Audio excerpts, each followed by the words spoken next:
Þú segir ekki að byrja. Já, þá erum við bara komin inn. Er ég komin inn? Já. Jæja, góðan dag.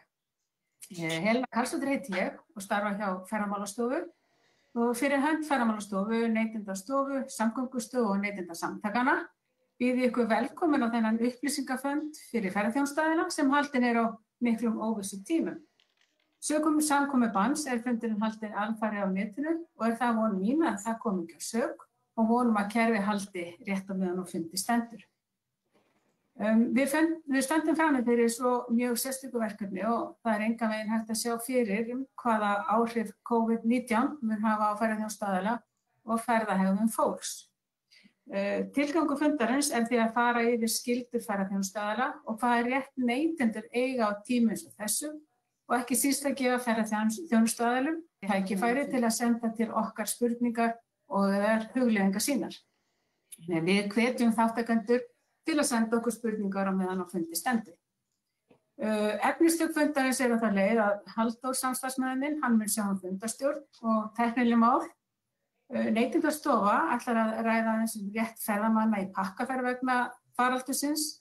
Ferðamálastofa ætlar að ræða aðeins tryggingafyrirkomulag vegna pakkaferða og stöðu ferðaskrifstofu í samdrætti en mikilvægt að tryggingafyrirkomulagi virki gagnvart neytendum, sérstaklega á þessum skrýtnum tímum. Samgöngustofa ætlar að fara yfir rétt flugfarþega og neytendasamtökin verða með hugleiðingum réttarstöðu neytenda á tímum COVID-19. Þau sem koma fram fyrir sína stofnun munu svo kynna sig hvert fyrir sig. Fyrirkomulag fundarins með þeim hætti að hver stofnun með sitt innlegg og hægt að senda inn fyrirspurnar meðan á fundi stendur.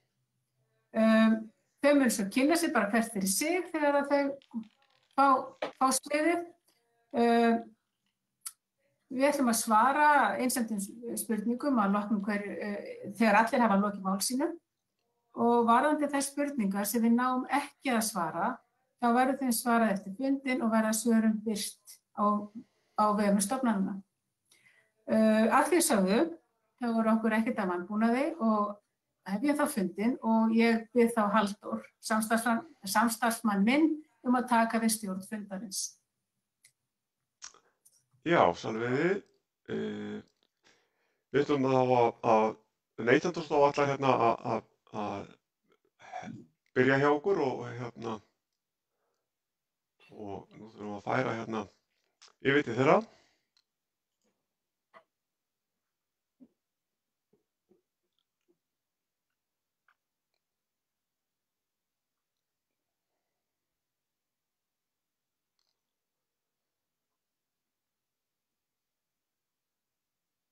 Komið sæl. Ég heiti Matthildur Sveinsdóttir, ég sérfræðingur á neytendaréttarsviði hjá Neytendastofu. Tryggvi Axelsson, forstjóri stofnunarinnar, hann hérna líka og ætlar að vera með til halds og trausts. Við ætlum að fara á nokkrum glærum, fara almennt yfir rétt ferðamanna í pakkaferð vegna COVID-19.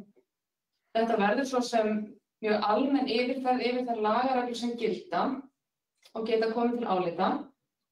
Við munum víkja aðeins að fréttatilkynningu og sjónarmiðum sem hafa komið fram frá Evrópusambandinu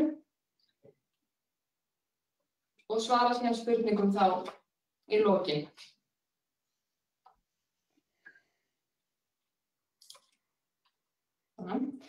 Til að byrja kannski á byrjuninni þá mjög mikilvægt að fara aðeins yfir efnistökin og hvað fellur þarna undir. Hér erum við að fjalla lög pakkaferðir og samtengda ferðatilhögun og ég hef sett fram á glæðurinn í orðskýringu pakkaferðar. Kannski svolítið löng yfirferð að fara yfir hann í heild sinni, en það sem ég ætla að vekja athygli á að pakkaferð samsetning að minnst tveggja mismunandi tegunda ferðatengdrar þjónustu vegna sömu ferðar. Þetta getur verið þá hvort sem ferð sem að ferðaskrifstofa eða ferðaskipuleggjandi hefur sett saman og selt sem tiltekinn pakka á völdum dagsetningum eða pakki sem að ferðaskipuleggjandi setur saman eftir sérstökum óskum eða beiðni ferðamanns sem uppfyllir þá þessi nánari skilyrði sem framkoma í þessum töluliðum B-liðar.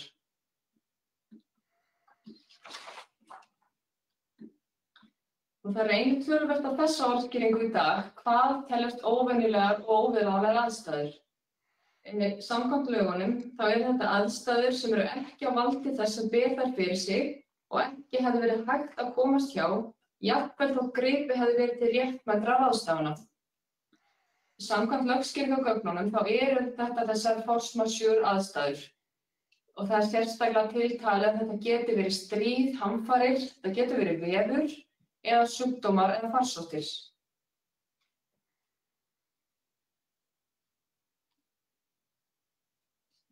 Almennt afpöntun á ferðapakka. Það fjallað það í 15. grein laganna. Meginreglan sú að ferðamaður getur í rauninni afpantað ferð áður en hún hefst hvenær sem það Almennt þarf hann í þeim aðstæðum að greiða sanngjarna þóknun til ferðaskipuleggjanda sem tekur mið af því hversu löngu fyrir upphaf ferðar hún afpantar og áætlun tekjumissi skipuleggjanda eða seljanda. Skipuleggjendum heimilt að kveða á staðlaða þóknun í skilmálum samkvæmt lögunum.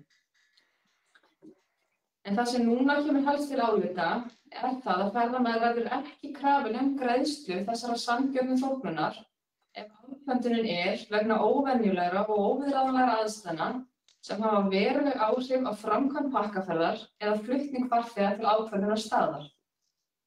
En í þessum tilvikum þá á ferðamaður þrátt fyrir þetta ekki rétt á neinum frekari skaðabótum. Þannig þetta snýr að endurgreiðslu á því sem ferðamaður hefur lagt fram til ferðaskrifstofunnar eða ferðaskipuleggjandans vegna pakkaferðarinnar, en bætir honum ekki annað tjón sem hann kann að hafa orðið fyrir.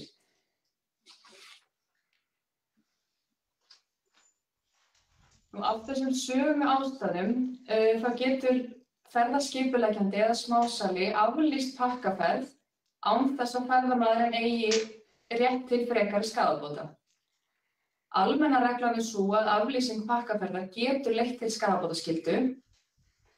Það væri þá til dæmis til að bæta tjón ef að ferðamaður hefur bókað pakkaferð og til viðbótar það hefur hann leigt sér bílaleigubíl á ferðastað. Þá getur það verið tjón sem að skipuleggjandi almennt ber skaðabótakröfu á. En þegar við erum með þessar óvenjulegu og óviðráðanlegu aðstæður og ferðamaður var tilkynnt það fyrir upphaf pakkaferðarinnar að þá engin skaðabótaskylda. Við fáum töluvert fyrirspurnir núna margt og mikið í tengslum við þessar aðstæður. Eitt af því á hvaða tímapunkti það sé rétt að afpanta ferð eða aflýsa henni vegna þessara aðstæðna. Lögin fjalla í rauninni ekki nein tímaviðmið, en það má ganga út frá því að þessar óvenjulegu og óviðráðanlegu aðstæður þurfi að vera orðnar raunverulegar, að þær eigi sér stað. Þannig að ákvörðunin sé tekin þegar það vitað að þessar aðstæður fyrir hendi. Við sjáum það sums staðar í kringum okkur að þá sett föst tímaviðmið og þau miða þá mögulega að því kannski helst þar sem hafa verið sett einhver ferðabönn eða ferðatakmarkanir. Að þá svolítið auðveldara að sjá fyrir fram í tímann hvernig aðstæðurnar eru. Því auðvitað vitum við ekki í dag hversu lengi þetta ástand mun vara.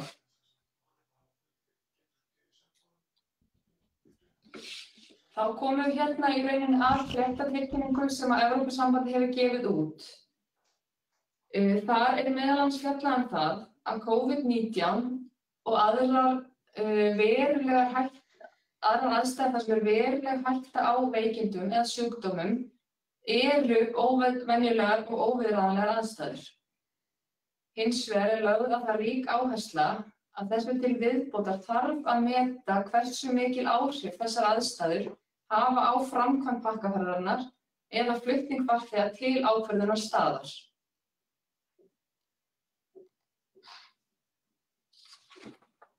Og það þarf í rauninni að meta í hverju og einu tilviki. Út frá ferðastað og aðstæðum á ferðastaðnum á þeim tíma sem pakkaferðin á að vera farin. Við sjáum það tekin upp dæmi í þessari fréttatilkynningu frá Evrópusambandinu.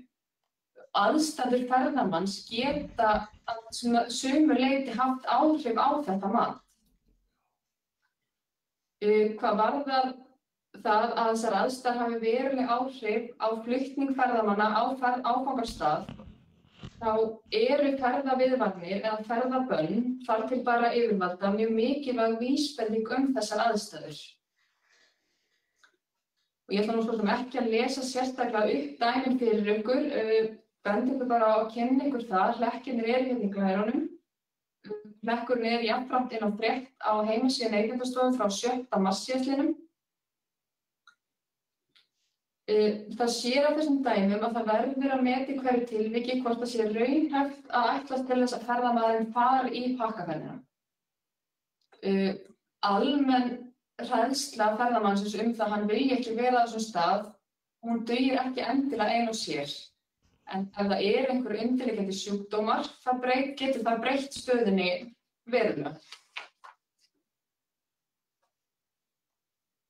Varðandi réttinn til endurgreiðslu, hérna erum við komin aftur í ákvæði laganna.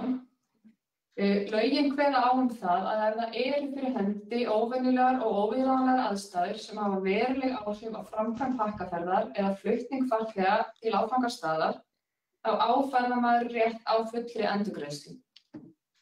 Lögin í rauninni mjög skýr varðandi þetta.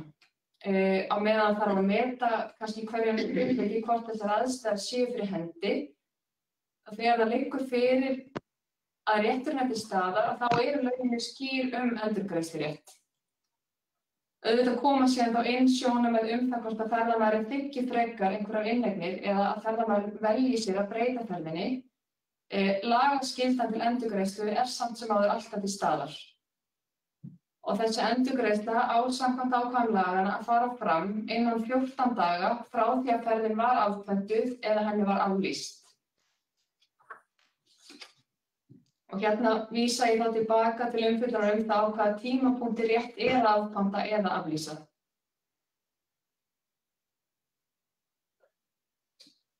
Hvað Neytendastofu varðar, það hefur stofnunin eftirlit með ákvæðum laganna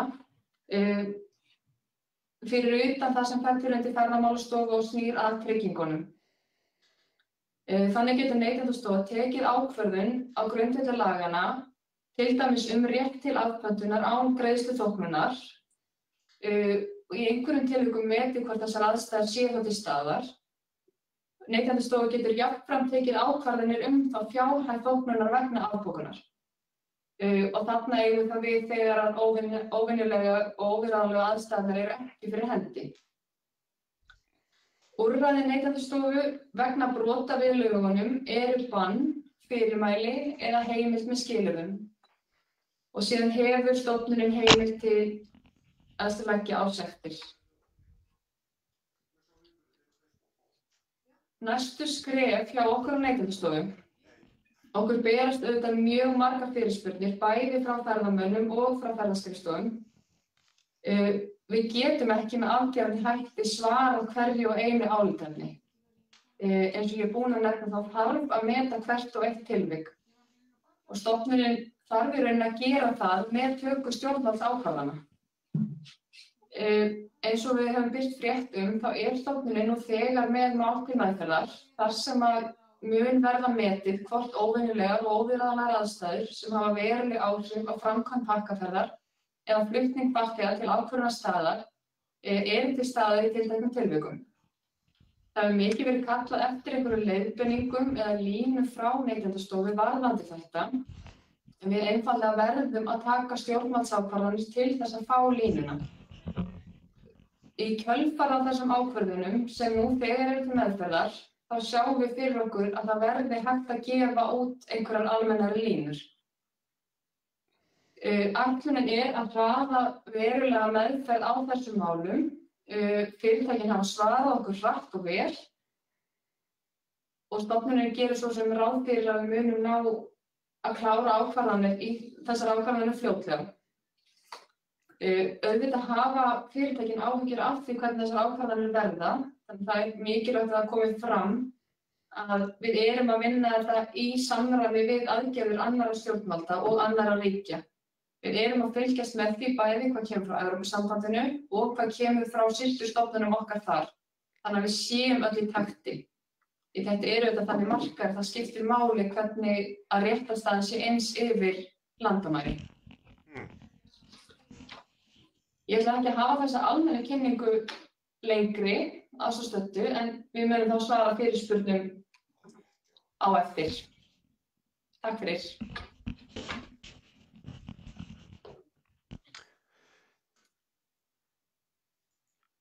Já, takk fyrir þetta. Þá komið þetta að þeim stöðlu minninga ferðamálastofu sem að ætla að taka boltann og ég ætla að færa yfir til þeirra.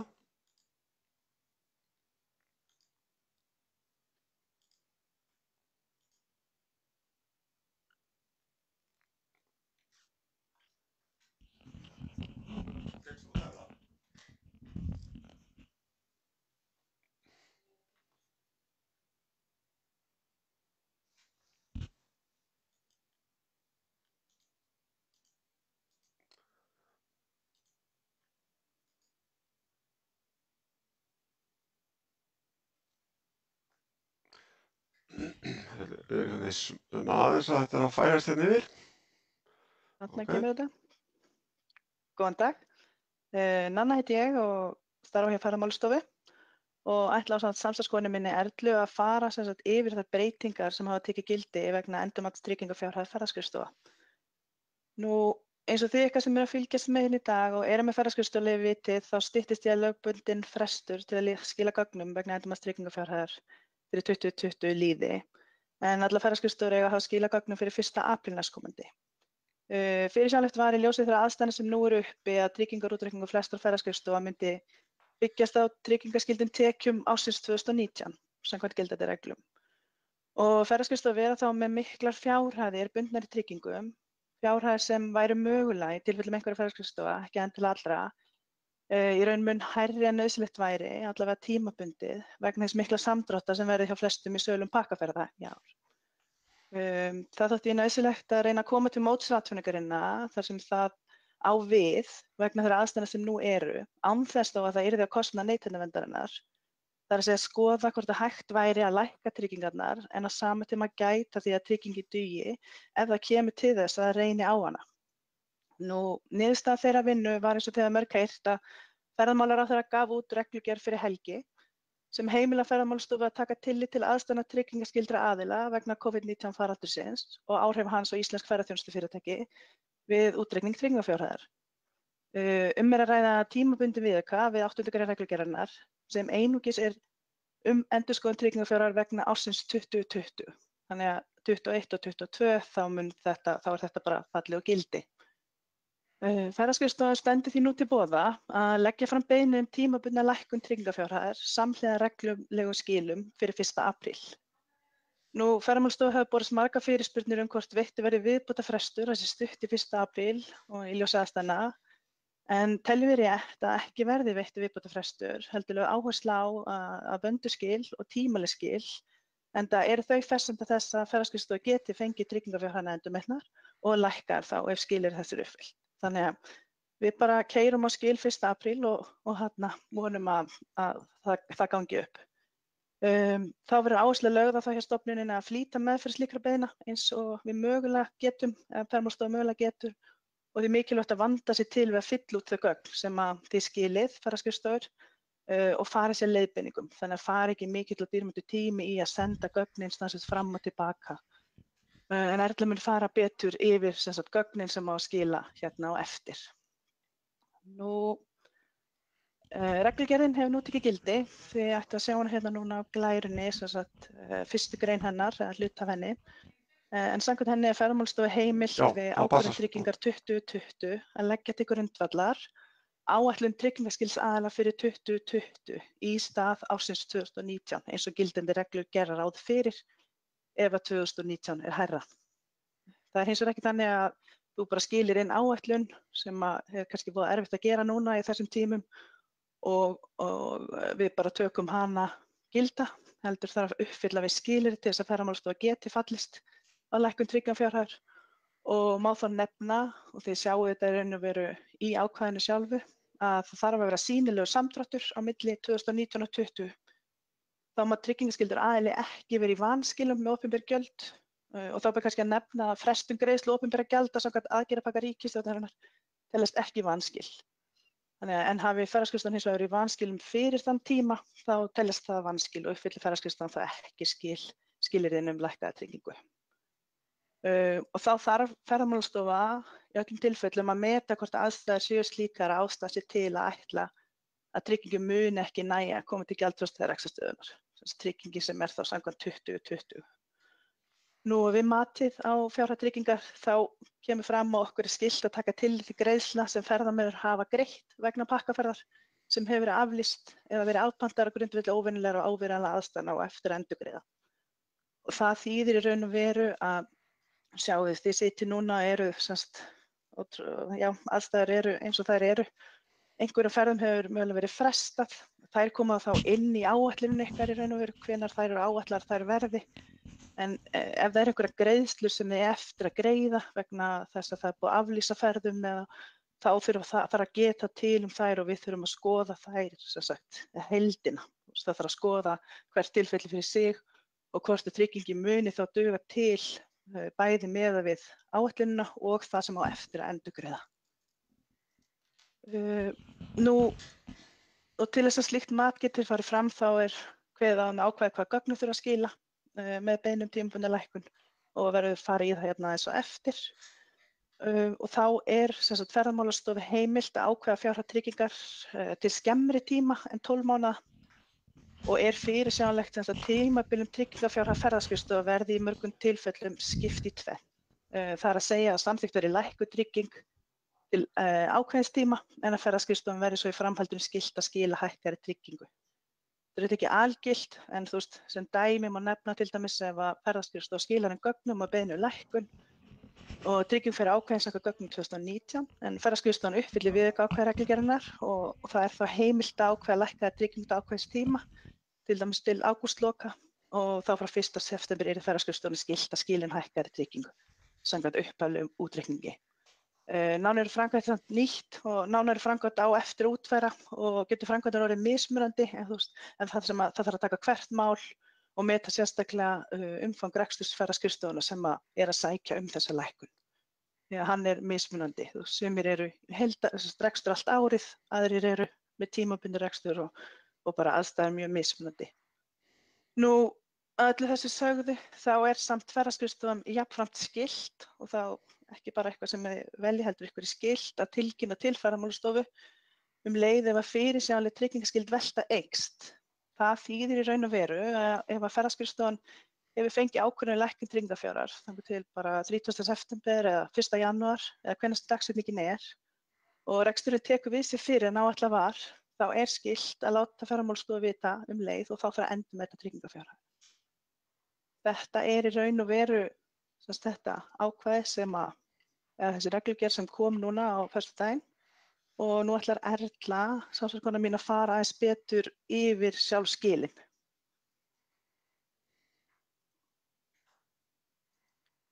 Takk fyrir þetta, Nanna. Erla heiti ég og verkefnastjóri hjá Ferðamálastofu og vinn við þessi árlegu skil eða endurmat tryggingafjárhæðar og ætla þess að fara yfir gögnin sem þið þurfið að skila. Nú skiladagurinn 1. apríl og eins og Nanna sagði þá leggjum við áherslu á vönduð og tímanleg skil. Við þurfum líka að forsenda þess að ferðaskrifstofur geti nýtt sér þessar heimildir til lækkunar.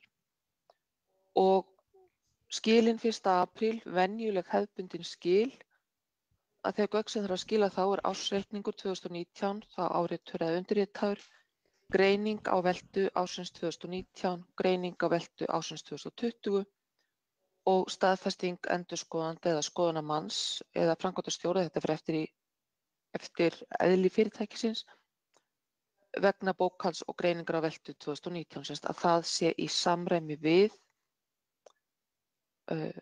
reglugerð tryggingar vegna pakkaferða og samtengdra ferðatilhögunar og eins í samræmi við lög bókhald. Og á vef Ferðamálastofu þá eru upplýsingar, eyðublöð og leiðbeiningar bæði skrifaðar og myndbönd og ég ætla að sýna ykkur hérna aðeins.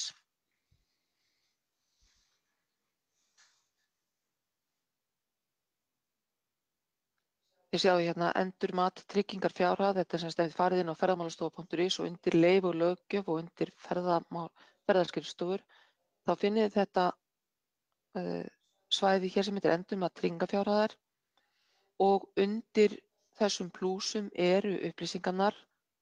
Ef við smellum til dæmis hérna á plúsin fram á gögn sem leggja þarf vegna endurmats tryggingafjárhæðar, að þá farið yfir þau gögn og hér eru bæði ítarlegar leiðbeiningar, hérna eru eyðublöðin sem fylla þarf út, hér eru bæði skriflegar ítarlegar leiðbeiningar og kaflaleiðbeiningar og ég bið ykkur bara að kynna ykkur það sérstaklega vel því það skiptir öllu máli til þess að við getum afgreitt tryggingarnar hratt og örugglega að gögnin frá ykkur komi eins góð eins og þau mögulega geta verið.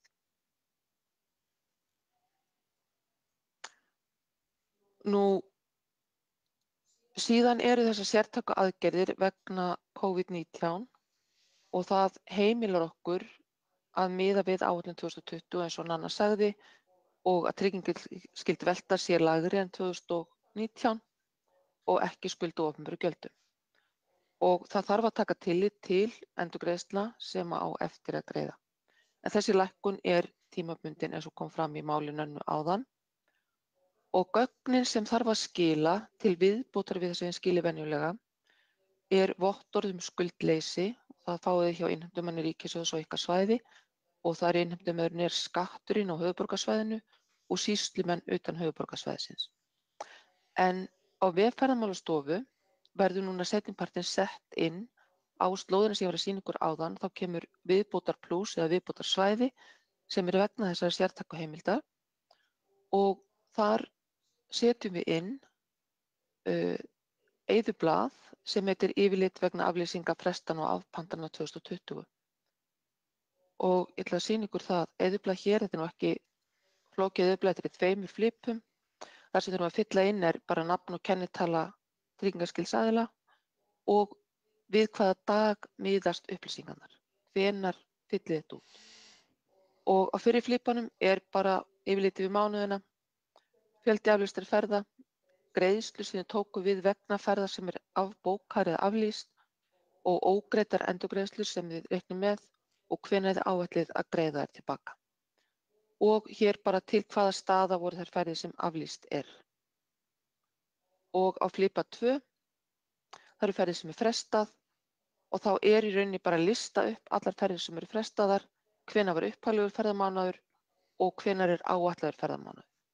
Það er nauðsynlegt við fáum þetta því að við verðum líka að geta séð hvort að ferðir sem er frestað komi ekki örugglega fram í ykkar áætlun.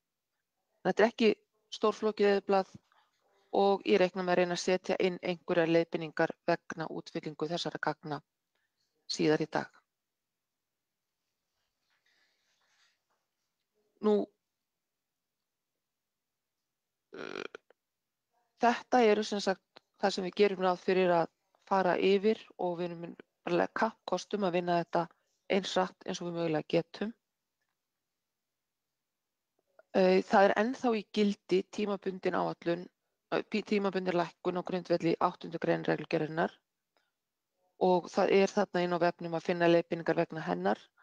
Það er aðeins flóknari umsókn, þar þarf mann að rökstyðja umsóknina og greina áætlaða veltu fyrstu 6 mánuði 2021. En sem það eru allar upplýsingar þetta eru líka á vef Ferðamálastofu á þessu sama svæði og ég sýndi ykkur áðan. Nú, öllum gögnum ber að skila í gegnum þjónustugátt Ferðamálastofu og þar er þeir sem ekki ætla að nýta sér neinar lækkunarbeiðnir nota eyðublað vegna endurmats tryggingafjárhæðar 2020.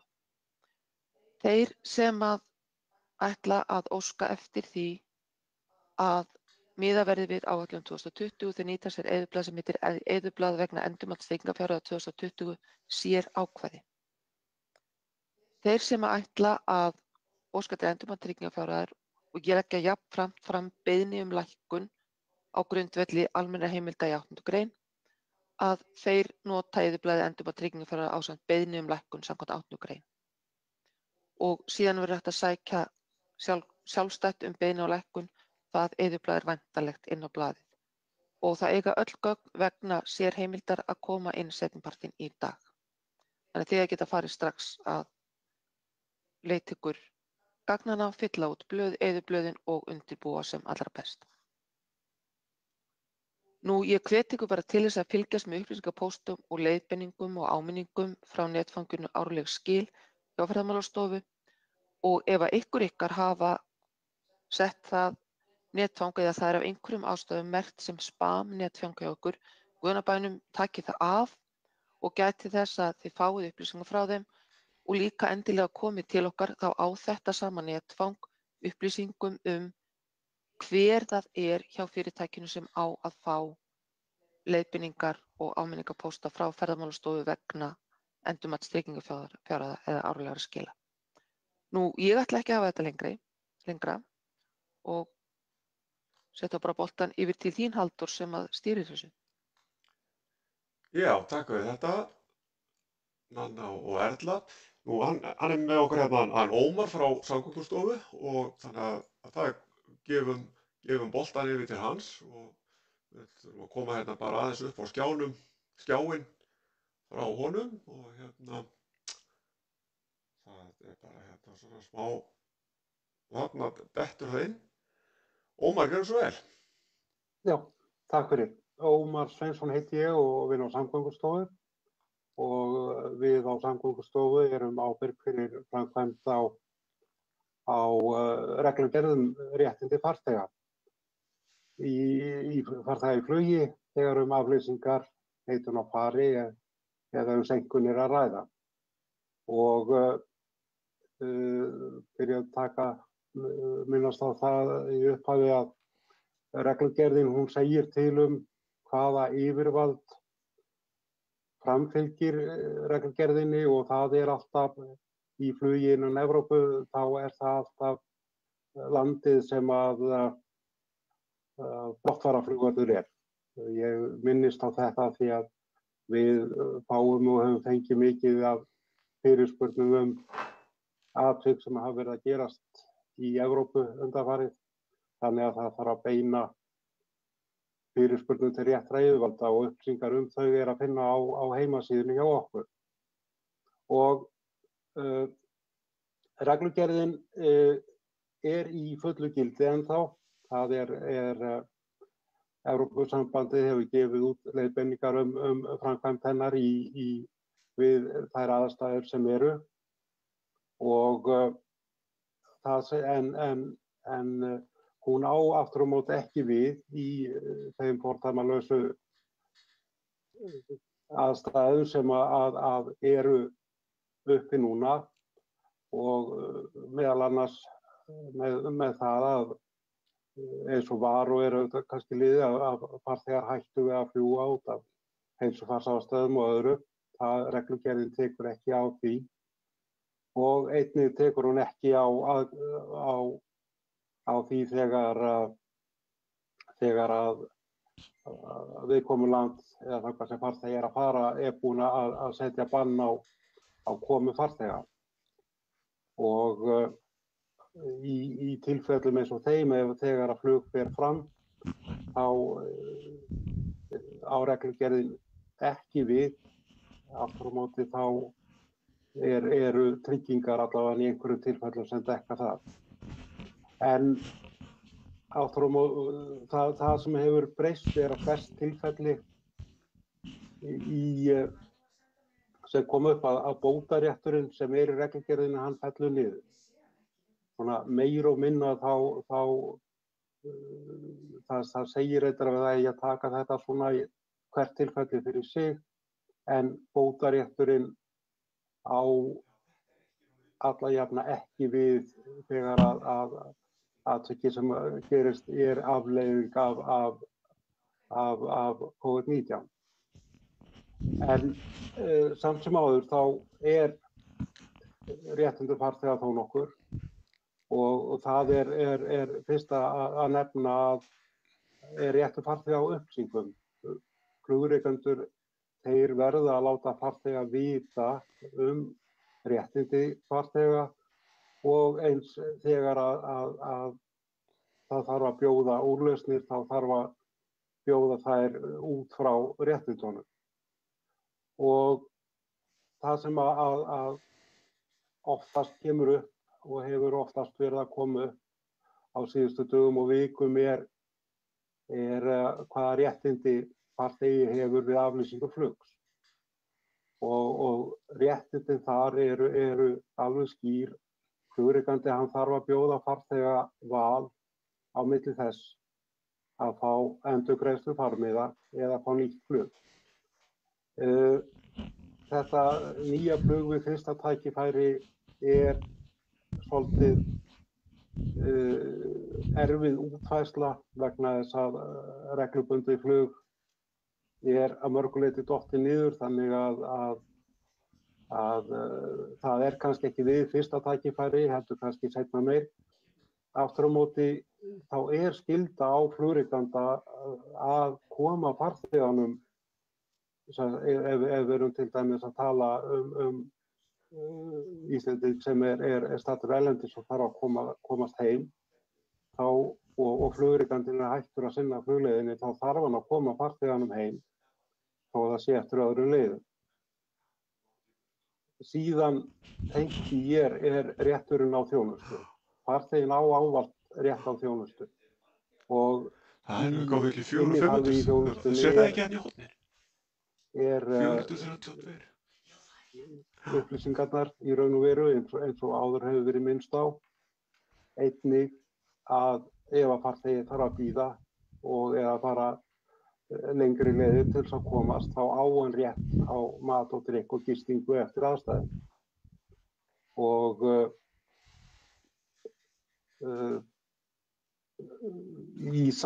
það svona mismunandi, og eins og kannski ég sagði áðan að þetta flug fyrsta tækifæri og flug seinna. Flug fyrsta tæki þegar verið að reyna að koma farþeganum heim.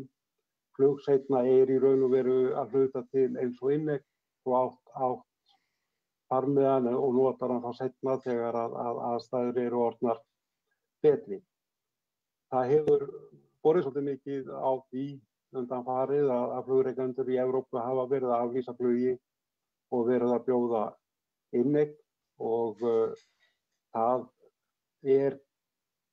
bara gott mál að þegar verið að gera það.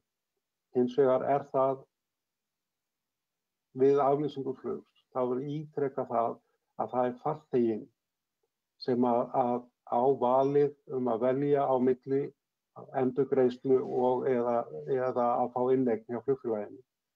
Þetta að koma svolítið upp, og meðal annars út af því að fólk fær ekki nægilega útskýrt hvað innifalið í þessu tilboði, en það taka það skýrt fram að farþeginn á valið í þessum dæmi. Það eiginlega ekki meira þetta að segja á þessu bili. Reglugerðin sem slík, hún stendur. Það eru útfærsluatriði þarna eins og við bætur og fyrsta flug sem eru aðeins á reiki, en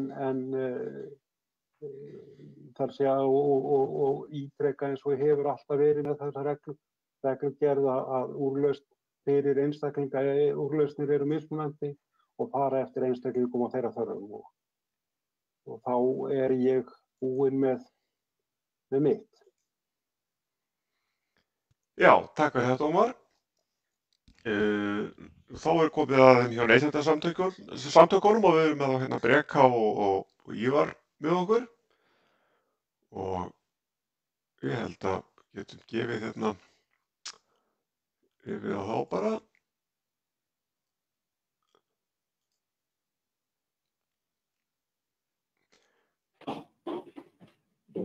Já, góðan dag. Við þakkum kærlega fyrir þennan fund og þetta tækifæri til að koma okkar sjónarmiðum á framfæri og fá allar þessar góðu upplýsingar sem fram hafa komið hér á fundinum. Við fórum ég hef svo fyrir ekkert mikið við þetta bæta, en kannski aðeins svona tilfinning fyrir hvernig þetta horfir við okkur hér hjá Neytendasamtökunum. Við fórum að finna fyrir fyrirspurnum frá okkar félagsmönnum svona mánaðamótin janúar, febrúar, og tókum saman svona fyrstu samantækt upplýsingar vegna þessa máls í kjölfarið á því þann 8. febrúar. Þetta eitt stærsta mál sem á borð okkar hefur komið. Það á 200 mann sem hafa leitað til okkar og vel á 5. ef ekki 700 ferða ferða sem málið varðar. Það eitt í þessu, við náttúrulega fáum alltaf bara þegar að fólk lendir í ógöngum eða við fáum svona neikvæðu málin þar sem menn hafa eru ekki á ásáttir við úrlausnir sem fyrirtæki bjóða, þannig að málin örugglega miklu mun meiri og miklu mun umfangsmeiri en þetta gefur til kynna. Hið góða líka að við fáum mjög oft fyrirspurnir frá ferðaskrifstofum og þjónustuaðilum í ferðaþjónustunni hvað skal gera og oftar en ekki þá reynum við að leysa úr því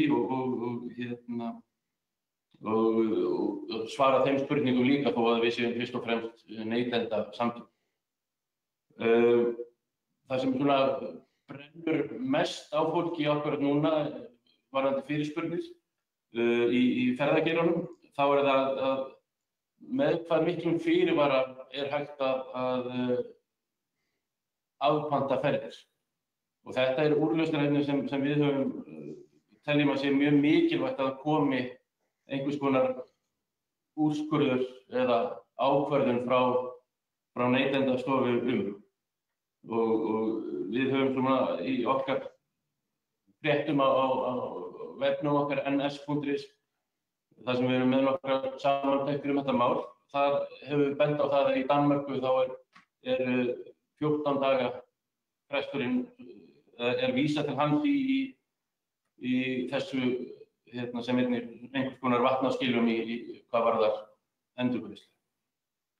Ég ætla ekki að hafa þetta lengra, það var allt annað komið fram sem við ætlum að segja svo sem, en bara hvetjum fundarmenn að senda okkur fyrirspurnir, hvort sem hér á fundinum sjálfum eða til okkar hjá Neytendasamtökunum og við munum svara eins fljótt og örugglega og við getum. Já, takk fyrir þetta. Það var komið eitthvað af fyrirspurnum og Helena, hún hefur fylgst með þeim. Þannig að það spurning, Helena, hvort að þú myndir taka við og bera upp það fyrirspurnir sem hafa komist og svo getið þið sem eru að fylgjast með á Facebook, þið getið bara sendt okkur fyrirspurnir bara inn á útsendingunni með því að gera komment á útsendingunni og við reynum að bara bera þær upp jafnóðum og ef það síðan verða einhverja fyrirspurnir sem okkur vinnst ekki tími til þess að svara, þá munum við bara taka það saman og svara þeim eftir fundinn. En núna það er spurning með þig, Helena, hvort að við sjá.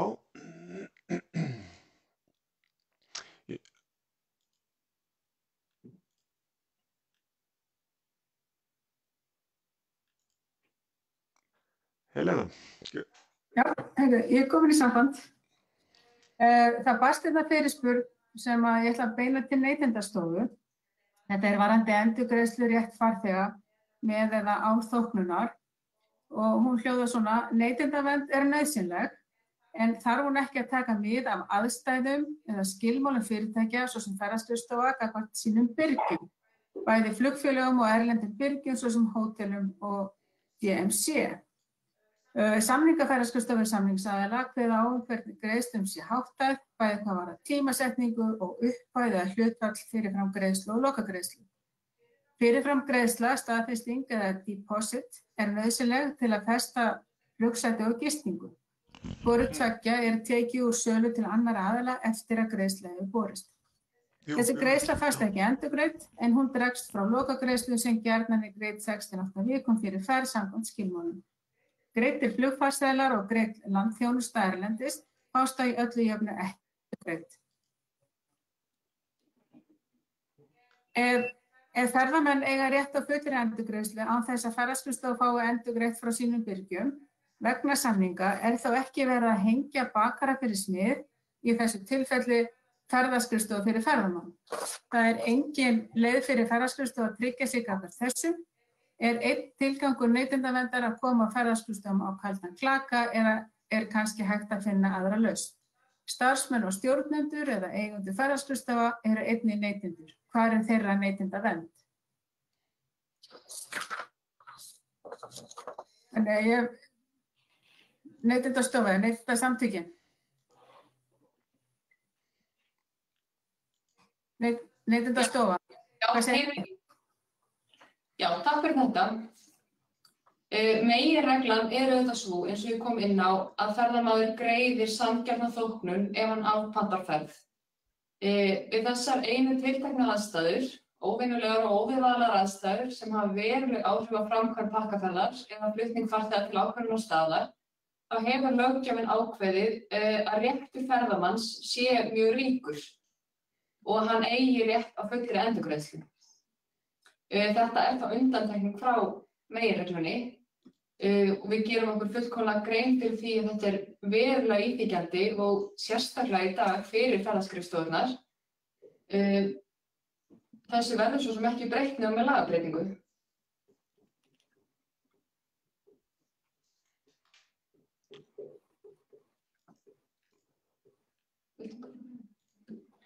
Ég held að sé svo sem ekki miklu við þetta bæta frekar.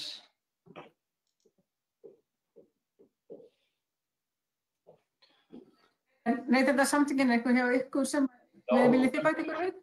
Kannski það náttúrulega aukin trygging ef þú kaupir pakkaferð og eða samtengda ferðatilhögun og oftast ferðamaður að greiða meira og síðan eru ferðaskrifstofur þeim gett skylt að tryggja sér sérstaklega þannig að það ekkert óeðlilegt að bæði að ferðin kosti meira og b að tryggingin sé þá meiri fyrir neytendur og neytendaverndin ríkari. Ég held að við, náttúrulega þetta eru eindæma aðstæður og allt það, en við verðum að passa okkur á því í öllum okkar aðgerðum, hvort sem stjórnvalda eða annarra, að þær aðgerðir sem við grípum til núna verði ekki til þess að veikja varnir neytenda.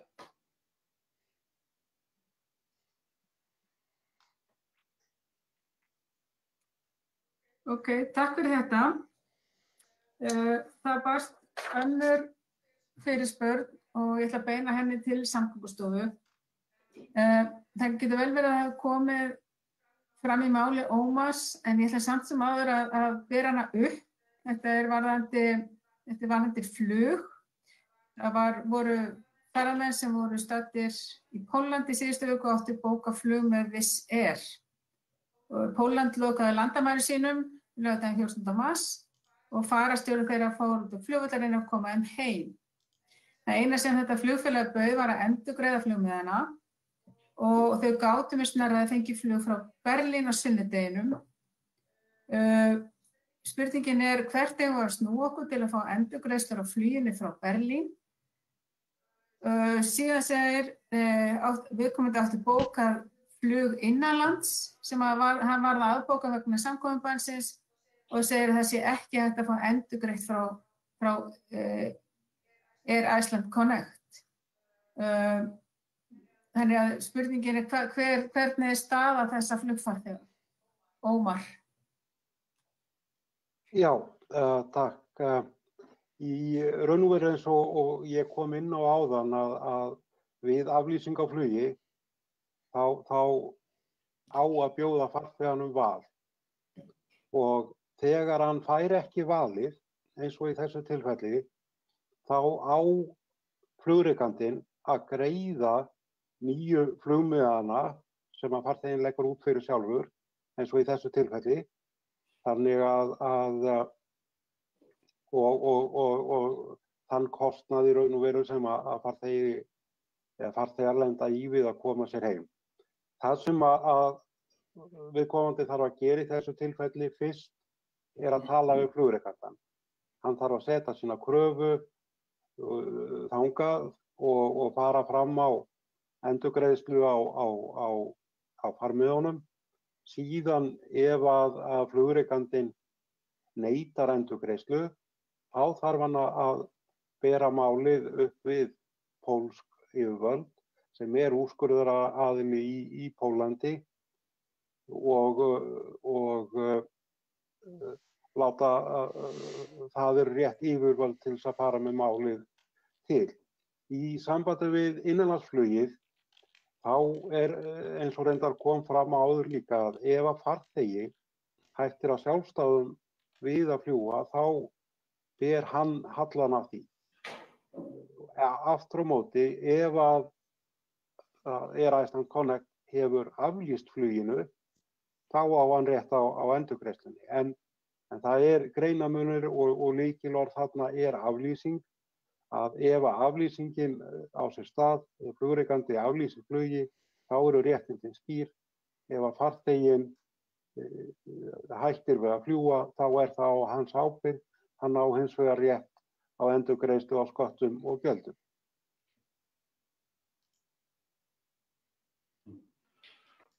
Takk fyrir þetta, Ómar. Það barst hérna fyrirspurn varðandi 14 daga endurgreiðsluregluna. Í Svíþjóð þá búið að gefa ferðaskrifstofum svigrúm umfram þessa 14 daga til að endurgreiða og ferðamönnum hefur verið bent á að það geti tekið lengri tíma að fá endurgreiðslu sökum aðstæðna og spurninginni hefur slíkt verið í umræðunni hér, Neytendastofa. Hvað segir þið? Við vitum svo sem ekki til þess að hafi komið til umræðu að gera breytingu á því lagaákvæði. Við stöndum ennþá fram fyrir því að þetta bara mjög skýrt lagaákvæði að endurgreiðsla skal fara fram innan 14 daga. Ég myndi segja að það væri kannski ólíklegt að Neytendastofa fara að grípa til sekta núna gagnvart fyrirtækjum sem að endurgreiða síðar. En já, við vitum ekki til þess að það hafi komið til álita að breyta þessu lagaákvæði. Takk fyrir þetta. Það kom hérna spurning ef flugfarþegi, og þetta til Samgöngustofu, ef flugfarþegi aflýsir flugi sem átti að fara í maí og hann væntanlega ekki rétt á endurgreiðslu frá flugfélaginu, en ef flugfélagið býður upp á innig það náttúrulega gott mál, en þetta ekki rétt skilið hjá mér, spyr fyrirspyrjandi Ómar. Jú, það bara mjög gott mál vegna þess að eins og framkom áðan að ef að farþeginn hættir við sjálfur, þá á hann í raun og veru ekki réttindi á endurgreiðslu. Reyndar má taka það fram að farmiðar eru mjög mismunandi. Í einstaka farmiðum og dýrari farmiðum þá réttur til endurgreiðslu. Hins vegar við svona lægstu gjöldin og það sem mest notað þá endurgreiðslu rétturinn ekki til staðar. Hins vegar þetta tilboð inneign bara mjög gott og að gera ef að fólk á ekki rétt á endurgreiðslunni að notfæra sér það. Takk fyrir þetta. Það kom hérna spurning hvort að dagsverði teljast sem tryggingaskyldar ferðir. Nanna, Ferðamálastofu. Nei, dagsferðir þær teljast ekki sem tryggingaskyldar ferðir. Tryggingaskylda nær eingöngu yfir það sem eru pakkaferðir. Það ferðir sem falla undir lögum pakkaferðir. Dagsferðir, það væntanlega líta það bara almennir skilmálar þar. Neytendasamtökin, þið kannski fengið slatta af svona fyrirspurnum varðandi dagsferðirnar. Hafið þið eitthvað verið að heyra af þessu? Maður svona eitthvað aðeins heyrt þetta út undan sér að sé verið að aflýsa þeim og fólk óánægt. Þið eitthvað verið eitthvað annað sem að... Við höfum ekki fengið sérstakar fyrirspurnir dagsferðir, nei. Nei, Neytendasamtökin. Neytendasamtökin. Já. lítið. Við höfum ekki mikið af fyrirspurnum það. Nei. En ekki mikið. En mér langar aðeins að taka boltan varðandi inneignir.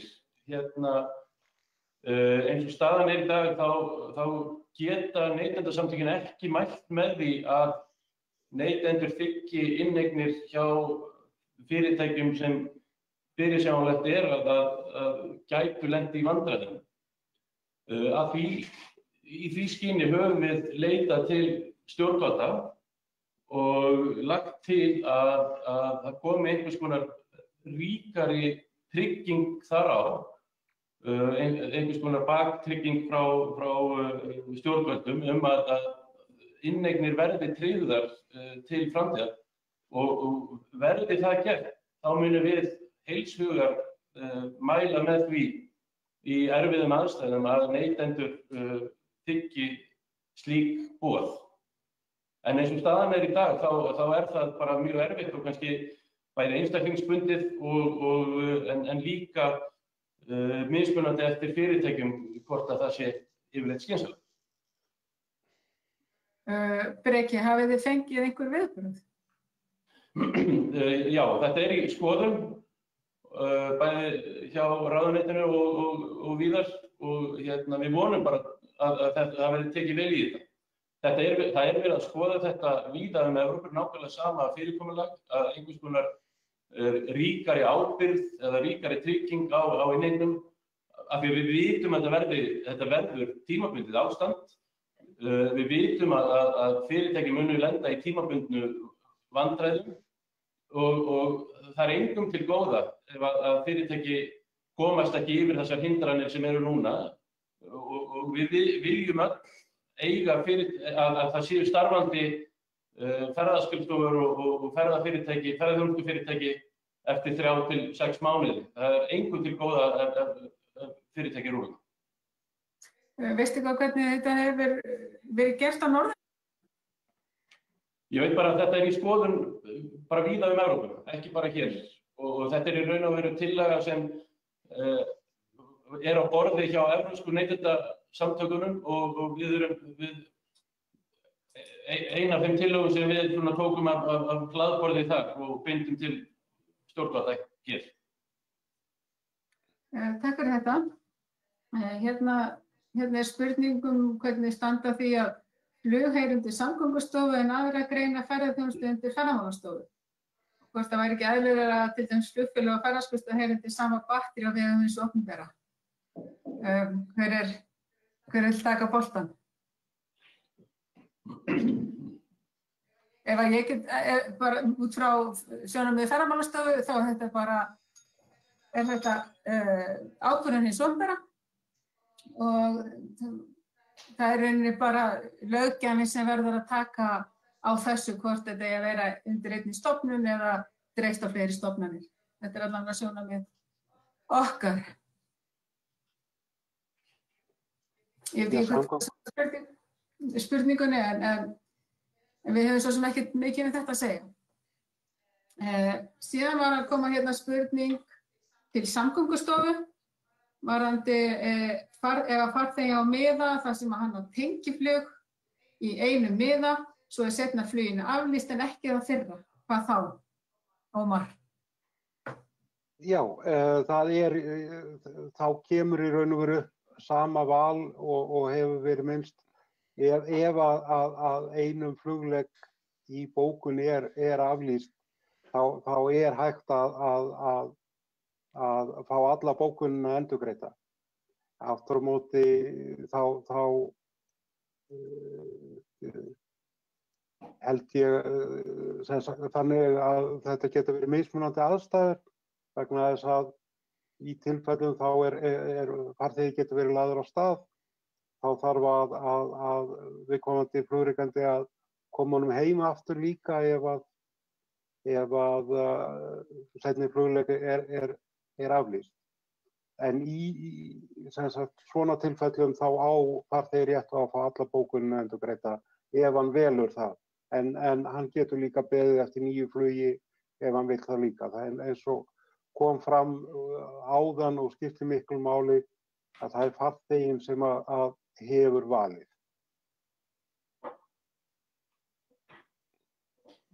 Takk fyrir þetta.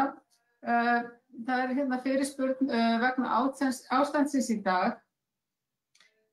Hvort að endurgreiðslurétturinn nái til ferða sem verða farnar eftir 4 mánuði og jafnvel ferða sem eru á áætlun 2021.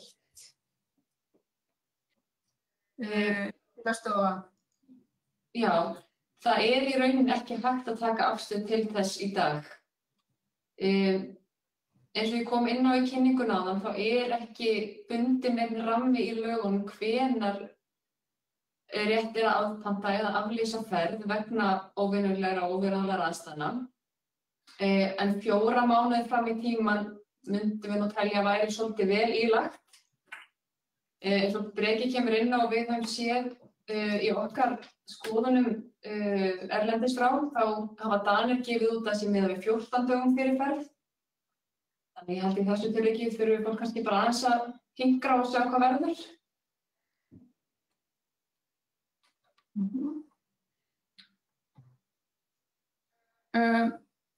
Hérna er fyrirspurn hver sé réttur neytenda sem hafa bókað gistingu eða ferðir sem falla ekki undir samtengda ferðatilhögun eða pakkaferðir.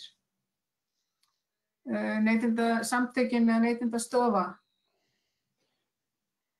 Viljið þið svara þessu? Já, við getum sagt bara að það er ekki til nein sérstök lög það, eins og ég skilði það allavega. Ef fyrirtæki hætti við eða aflýsir, þá er endurgreitt, það skal endurgreiða, en ef neytandi ákveður sjálfur að hætta við, eða það er hætt við vegna aðstæðna sem uppi eru, þá er það annaðhvort skilmálar bókunarinnar, gilda væntanlega almennur samningaréttur eða kröfuréttur, skilja bara þannig. Þá verður hægt að leita til skilmála bókunarinnar eða jafnvel tryggingar sem fólk kann að hafa annaðhvort hjá greiðslukortafyrirtækjum eða hjá heimilistryggingum. Neytendastofa, viljið þið eitthvað bregðast við þessu? Ég held að við höfum engu við þetta bæta. Nei. Ok, þá bara snúum okkur að næstu fyrirspurn. Ef að farþegi þiggur inneign hjá flugfélagi og félagið fer síðan á hausinn, þá geta væntanlega tapað fé þá hún sé nú þegar notið í að greiða annað flug. Ómar, Samgöngustofa. Já, það væri þá bara eins og með önnur gjafabréf og annað og kröfur í þrotabú. Þannig að annars var eins og Breki kom inn á áðan með það að tryggja þessar inneignir en almennt séð eins og horfum á reglurnar eins og þær eru, þá er það bara tapað og krafað í þrotabúið ef svo fer. Og fyrir miður þá höfum við séð allt og marg dæmi þess á undanförnum árum einmitt þetta að þegar að flugfélag eða ferðaskrifstofa fer á hausinn, þá hafa neytendur tapað stórum upphæðum vegna þessa og vegna gjafabréfa eða vegna inneignar hjá fyrirtækjum. Og í þrotabúi þá er farið með inneignar nótur eða gjafabréf sem hverja aðra fjárkröfu. Í sambandi við inneigna, að því varst að tala um það Breki varðandi pakkaferðirnar, þarf það ekki að koma skýrt fram á inneigninni að þetta sé vegna pakkaferða svo njóti nú verndar trygginga? Jú, það er verið að undirbúa það í ráðuneytinu veiti að koma fram með einhvers konar samhæfða lýsingu sem þarf að koma fram á inneignarnótu þannig að hún sé þá tryggð samkvæmt í heimilistryggingum eða kortatryggingum hjá fólki. Það er vonandi kemur í dag eða á morgun einhvers konar yfirlýsing frá ráðuneytinu eða jafnvel Ferðamálastofu, ég veit ekki hvar málið er statt. Takk fyrir þetta. Hérna er fyrirspurn Það spurt hver endurgreiðsluskylda innlendra ferðaskrifstofa sem að selja pakkaferðir til Íslands til erlendra hópa. Sem dæmi, hópur afbókar ferð sem hefjast áttu miðjan apríl sökum þess að stjórnvöld í þeirra heimalandi bannar ferðir til Íslands vegna COVID-19. Ísland sett í flokk hááhættusvæða. Neytendastofa. Þetta auðvitað innleiðing á Evróputilskipun, þannig að það gilda sömu reglur. Ef það líti svo á að það séu óvenjulegar og óviðráðanlegar aðstæður sem hafa verulega áhrif á framkvæmd pakkaferðar eða flutning farþega til ákveðinna staðar hér á landi, að þá gildir sá réttur.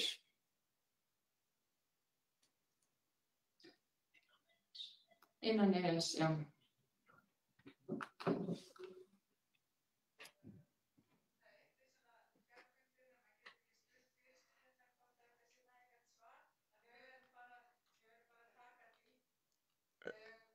Helena, þú... Helena, við heyrum ekki í þér, það mjútað á mikrofónum. Svona tala við saman sig. Það ekki svona fjarfundi þegar maður getur ekki spurt fyrirspyrjendur, hvort það svari sér nægjanlegt eða ekki, eða hvort það sé einhver annar spurning sem fylgir í kjölfarið, en það það alltaf þessi leið að spyrja, senda inn fyrirspurn aftur. Já, ég held að sé rétt með spesifísk atriði að það sé senda til okkar fyrirspurnir. Við höfum verið að fá þessar fyrirspurnir og erum að fara mjög ítarlega yfir einmitt þessi atriði. Því miður getum við ekki svaraði með almennum hætti á þessum tímapunkti. En það að gera beina fyrirspurnir til okkar. Og það má kannski geta þess að neytendasamtökin reka einmitt eða halda utan evrópsku neytendaaðstofuna sem einmitt fyrir þetta, fyrir erlenda aðila frá evrópsku efnahagssvæðinu sem kaupa sér ferðir hér á landi og geta þá bæði ferðaskrifstofur og hér geta leita til evrópsku neytendaaðstofuna hér hjá okkur eða neytendur einnig til að fá upplýsingar og ráð. Hérna fyrirspurning hvort ekki verði örugglega tekið tillit til gjaldfresta og opinberu gjöldum við ákvörðun á lækkun trygginga. Ef ég svara þessu þá það hefur svo sem ekki, þetta hefur ekki komið upp, en að sjálfsögðu munum við skoða þetta allt saman, en sko það ekki gefin neitt frestur á að leggja fram tryggingarnar. Því að sko nú sem aldrei fyrr þá skipta eins og tryggingar og neytendaverndin skiptir gríðarlega miklu máli, þannig að ég held ég geti sagt að 100% að við munum ekki veita fresti til að leggja fram tryggingar. Ef að það svarar fyrirspyrjanda. Hér fyrirspurn sem var í framhaldi af fyrirspurninni varðandi erlendu hópana. Þá spurt breytist endurgreiðsluskyldan ef Ísland lokar landinu fyrir ferðamönnum?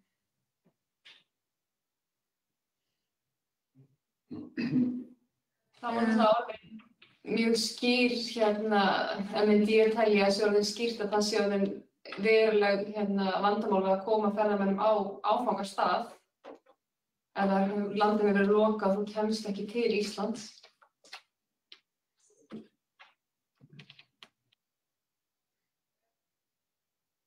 Það ein spurning sem ég langar til að spyrja Neytendastofu, það var að ég sá að það búið að setja á laggirnar nýju kærunefndina. Hún tekin til starfa? Já. Og rafræn málsmeðferð þar á kvth.is.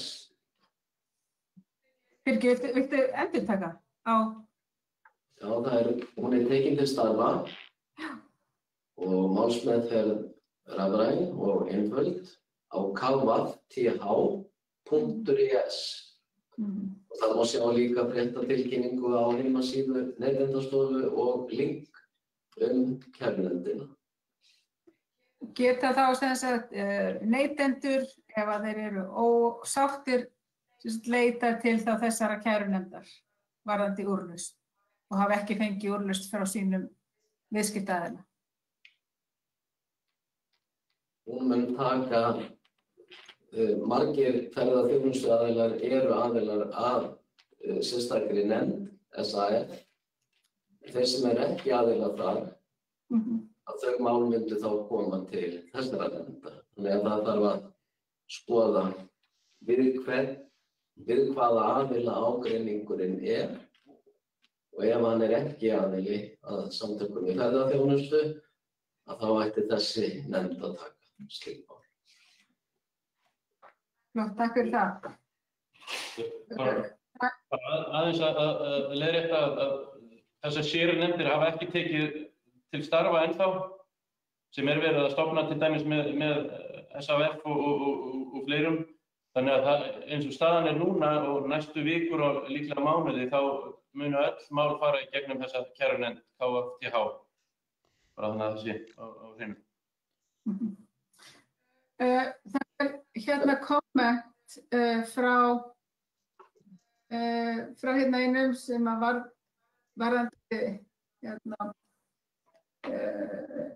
varðandi fyrirspurnum erlendu hópana. Það er aðili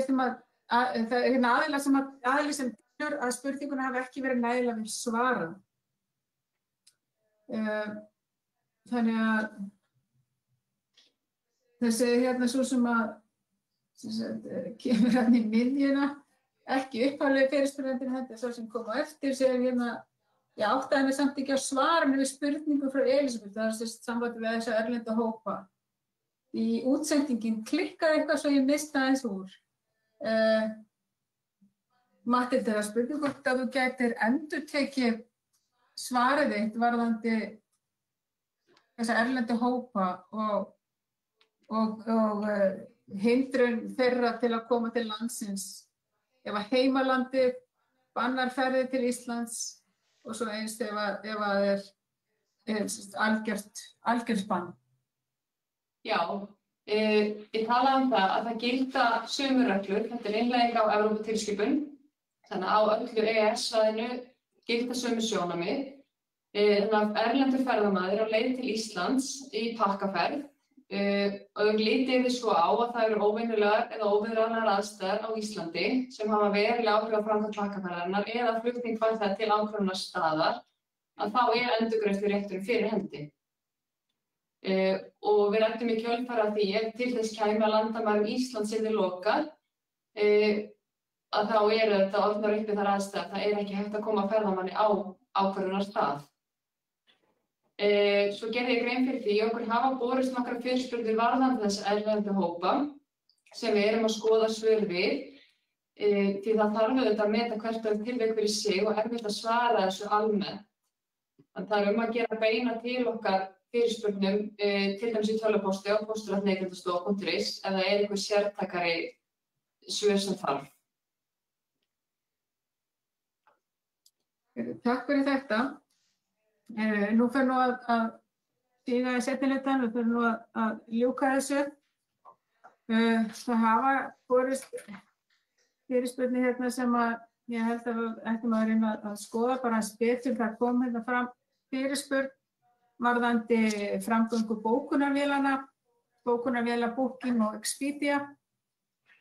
Það kom fram spurning í 3 liðum hversu lagaleg staða varðandi þessa einhliða breyting og skilmálum, varðandi óefturkræfar bókanir.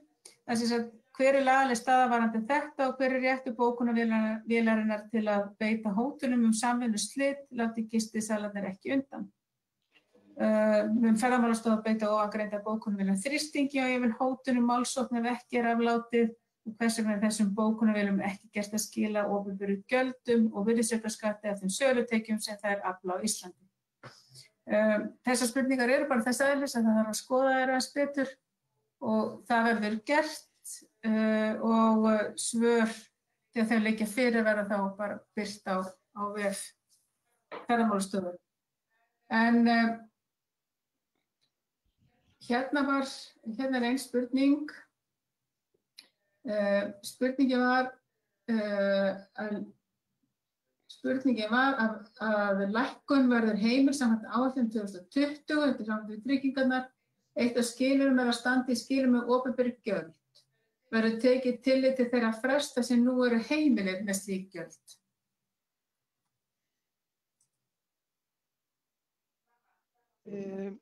Ég skal taka botn þarna. Ég tel mér að koma inn á þetta áðan, en ég get endurtekið það. Þess að tryggingaskylda aðili, hann má ekki vera í vanskilum með opinber gjöld, en hins vegar frestun greiðslu opinberra gjalda samkvæmt aðgerðapakka ríkisstjórnarinnar, hann telst ekki sem vanskil. En hafi ferðaskrifstofan hins vegar verið í vanskilum fyrir þann tíma, þá teljast það vanskil. Og þá uppfyllir ferðaskrifstofan ekki skilyrði að lækka tryggingu. Svo vona að þetta svari þessari spurningu. Takk fyrir þetta. Hérna komin fyrir spurning, nú má gera ráð fyrir að ekki hafi allir afbókað sem munu afbóka fyrir vorið og jafnvel næsta sumar. Verður hægt að óska eftir endurútreikningu og tryggingu fyrir árið 2020 þegar við myndum gera ráð fyrir að flestar afbókanir eru komnar í gegn.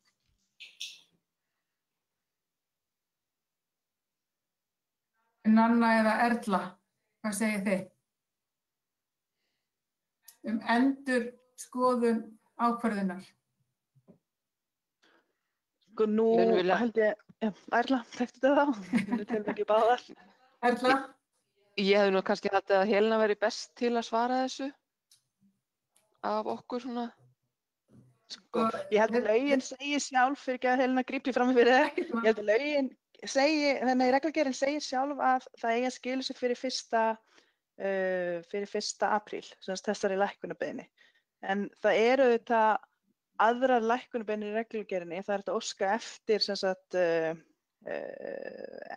í raun og veru óska eftir lækkun vegna samdráttar og við þurftum eiginlega bara að skoða það, þú veist. Við vorum bara að fá þetta í hendurnar á föstudaginn og við erum bara svona að feta okkur í þessu öllu saman og ég held, já, ég kannski get ekki, Helena, sérðu eitthvað því til fyrirstöðu að við myndum taka þetta upp til endurskoðunar í þessum? Nei, í rauninni samkvæmt stjórnsýslulögum alltaf hægt að óska endurskoðunar á ákvörðunum, þannig að í sjálfsögðu gildir það. En við erum samsett áður fyrirgefið það bergmála svo. Það er í rauninni mögulega alltaf hægt að óska endurskoðunar og við þurfum bara að skoða hvert tilfelli fyrir sig og hvernig aðstæður verða bara á þeim tímapunkti. Við erum alltaf að renna blint í sjóun og við vitum ekkert hvernig aðstæður verða eða hver áhrifin verða, þannig að við verðum í rauninni að taka stöðuna eins og hún er á hverjum tíma. Það kom fyrirspurning það hvort það er einhver sérstakur fundur fyrir ferðaskrifstofur, bara svo að því sé til að svara, það hefur það ekki verið ákveðið.